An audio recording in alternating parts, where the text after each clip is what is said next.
Hey there guys, my name is Marcus, and in this video I will show step-by-step process how you can easily change a phone number in Etoro. So let's start. The first thing you want to do is just be in Etoro and then just simply click on the settings.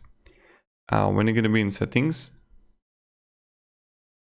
you want to simply click on account, and here you're going to have phone number, and you're just going to click change, and then you just simply add your phone number for verification. And this is pretty much it how you do it. So again, under withdrawal funds, you click settings, account, phone number, and you click change here, and you just like change your number.